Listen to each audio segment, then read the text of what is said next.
जय हिंद दोस्तों, global affairs आप सभी का स्वागत है और मैं हूं सलमान।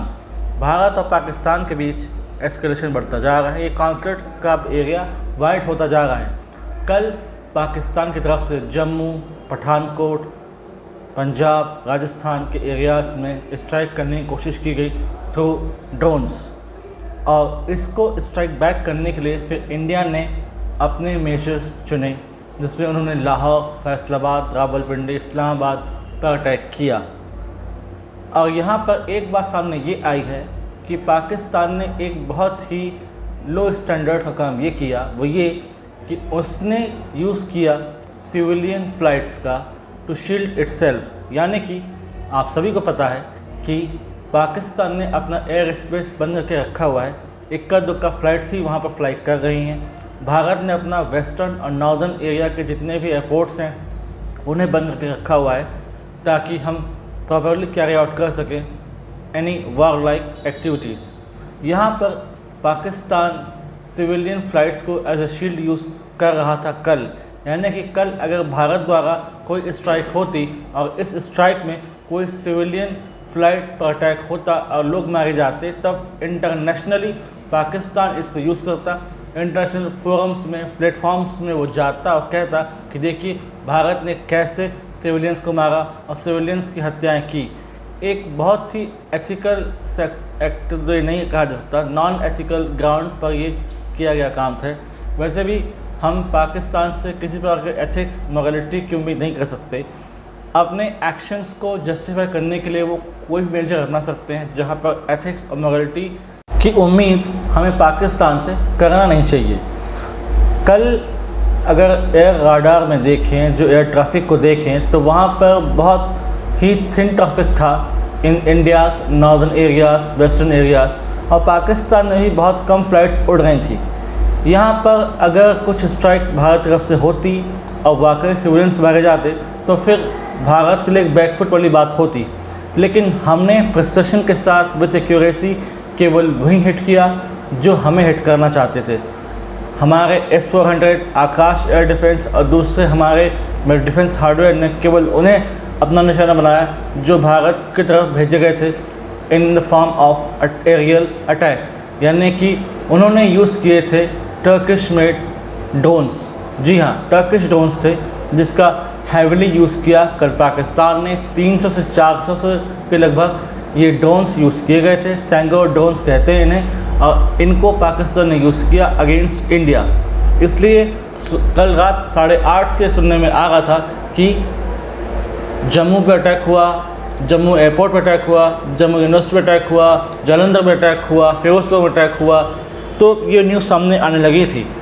उसके बाद फिर ये बात सामने आई प्रेस ब्रीफिंग में, और इसको डिस्क्लोज़ किया कर्नल सोफिया कुरैशी ने कि कैसे पाकिस्तान ने यूज़ किया अपना एयर स्पेस। अपना एयर स्पेस इसने बंद नहीं किया, बल्कि इसको यूज़ किया as shield to protect itself. अब अगर हम बात करें तो इंटरनेशनली इस चीज़ की मनाही है कि आप सिविलियन क्राफ्ट का यूज़ नहीं कर सकते इन एनी आर्म कॉन्फ्लिक्ट। यानी सिविलियंस की जान नहीं जानी चाहिए आपके आर्म कॉन्फ्लिक्ट में। शिकागो कन्वेंशन 1944 एविएशन सेफ्टी से डील करता है, उसमें इसकी सख्त मनाही है। यानी कि इंटरनेशनल रूल्स रेगुलेशंस को पाकिस्तान शायद मानना ही नहीं है, वो ये तय कर बैठा है। और अगर मानता तो बहुत पहले जो काम भारत ने किया अंडर ऑपरेशन सिंधु, वो खुद पाकिस्तान अपने घर में कर सकता था बाय न्यूट्रलाइजिंग टेरर एलिमेंट्स। आज भी पाकिस्तान ने अक्रॉस LOC बहुत सारी हैवी शेलिंग की, जिसमें रिहायशी इलाकों पर हमले किए गए, लोग मारे गए, घायल हुए, एक मस्जिद पर हमला किया गया, घरों पर हमला किया गया, कुछ बच्चे मारे गए। तो ये सैड है, it is very sad state of affair. तो पाकिस्तान को वार लड़ने का मोरल ग्राउंड, मोरल एथिक्स, इन सब से कोई लेना देना है नहीं। बाय हुक और क्रुक बस अपने पॉइंट को जस्टिफाई करना उसे आना चाहिए। और सबसे बड़ी बात ये कि इतना हैवी लॉस होने के बाद भी वो रुके नहीं हैं। उन्होंने शेमलेसली अपने गवर्नमेंट हैंडल का यूज़ किया और ये अपील कर दी ग्लोबल कम्युनिटी से कि आप हमें फाइनेंस कीजिए, क्योंकि हम पर हमला हुआ है। और ये बात सही है कि भारत का जो हमला था वो बहुत तीव्र था और मैनी टाइम्स मोर था देन द पाकिस्तान। इसलिए लाहौर में, फैसलाबाद में, रावलपिंडी में जो एयर डिफेंस सिस्टम थे वो तबाह हो गए। कल भारत ने एक एयर सुपीरियरिटी, एयर डोमिनेंस को दिखाया और इससे ये पता चला कि पाकिस्तान का वॉर रेडीनेस कितने निम्न स्तर का है। वॉर रेडीनेस, वॉर प्रिपेयर्डनेस बहुत ही लो स्टैंडर्ड का है। यानी कि इनके पास यही पता नहीं कि कैसे खुद को डिफेंड करेंगे। HQ-9 air defence system Pakistan ने चाइना से परचेस किया। HQ-9 air defence system S-400 की एक कॉपी ही है, बिल्कुल उसके से दिखने लगती है, लेकिन इन रियलिटी इसका फंक्शन बिल्कुल ही घटिया किस्म का है। वे बिल्कुल नहीं बचा पाई लाहौर, रावलपिंडी और दूसरे शहरों को against Indian air strike. Drones से स्ट्राइक किया गया भारत के द्वारा और भी दूसरे हथियारों का प्रयोग किया गया इन इन्फ्लिक्टिंग अटैक, लेकिन पाकिस्तान के शहर बच नहीं पाए। अभी भी पाकिस्तान वार चाहता है। पाकिस्तान की जो मिलिट्री लीडरशिप है, मिलिट्री एलिट है, वो वार चाहती है और इसलिए सिविलियन गवर्नमेंट पर दबाव है ताकि वो पैसों का इंतजाम करे, फाइनेंस का इंतजाम करे, ताकि ये वार कैरी आउट किया जा सके। सभी को पता है कि पाकिस्तान के पास लंबे समय तक युद्ध लड़ने की ना कला है, ना क्षमता है और ना ही उसके पास अभी इतने डिफेंस हार्डवेयर रेडी हैं कि वो लंबे समय तक लड़ सके। 3-4 दिन बाद वो काफ़ी घुटनों पर आ जाएंगे। बलूचिस्तान की तरफ से भी ये न्यूज़ आ रही है अनकन्फर्म मैनर में कि काफ़ी हद तक पाक आर्मी के सोल्जर्स वहाँ से भाग गए हैं। 90% बलूचिस्तान पर BLA का कब्जा है, ऐसी न्यूज़ सामने आ रही हैं और उन्होंने अपनी इंडिपेंडेंस को भी डिक्लेयर कर दिया है कि अब हम आज़ाद हैं और अब Balochistan is no more part of Pakistan. ये वहाँ के जो लीडर्स हैं उनका ये कहना है, और उनका ये भी कहना है कि अब हम चाहते हैं कि यूएन हमें रिकगनाइज करे, दूसरे देश हमें एक फ्री कंट्री का रिकग्निशन दें। तो ये सारे डेवलपमेंट हो रही हैं और इसी बीच TTP ने भी अपने फ्रंट खोल दिए। TTP के अटैक में लगभग 10 पाक सोल्जर्स मारे गए।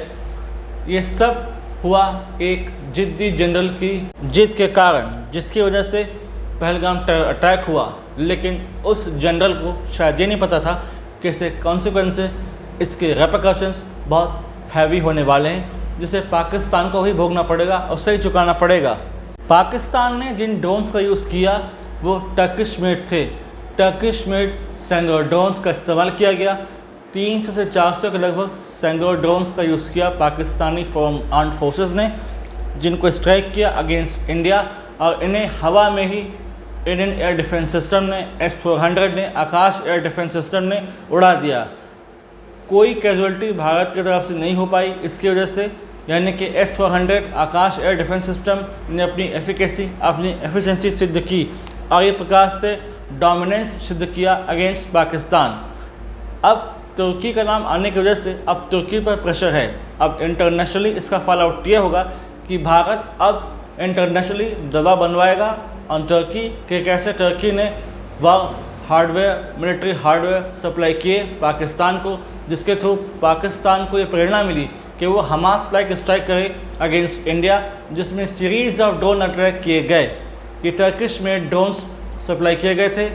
न्यूज़ आई थी कि टर्किश शिप्स डॉक किए हैं कराची में, हो सकता है इनमें ये लाए गए हों ड्रोन्स और उसका यूज़ किया हो पाक आर्मी ने। तो अब टर्की को भी जवाब देना पड़ेगा। हम टर्की पर सैंक्शंस लगवा सकते हैं, फाइनेंशियल सैंक्शंस हो सकते हैं, मिलिट्री सैंक्शंस हो सकते हैं। तुर्की को भी हम इंटरनेशनली आइसोलेट कर सकते हैं, पिनलाइज कर सकते हैं। आज भी स्ट्राइक होंगे। आज जब मैं ये वीडियो रिकॉर्ड कर रहा हूँ, पाकिस्तान अभी रुका नहीं है। अभी भी across border, across LOC Pakistan हमले कर रहा है, अपने हमलों को इंटेंसिफाई कर रहा है, जिसका माकूल जवाब भारतीय सेना दे रही है और ये जवाब पाक स्ट्राइक के 2 गुने से भी ज़्यादा है। यानी कि आज रात भर हमें सिमिलर इंसिडेंट देखने को मिल सकते हैं, जहां पर सीरीज़ ऑफ अटैक्स होंगे और काउंटर अटैक होंगे। Let's see what happen next. Fingers are crossed. हम प्रे करते हैं कि हम पाकिस्तान को इस कॉन्फ्लिक्ट में भी कड़ा जवाब दे सकें। इस संबंध में अगर कोई इन्फॉर्मेशन आती है जो कि वाइटल है, तो मैं आप लोगों के लिए एक डेडिकेटेड वीडियो बना दूंगा।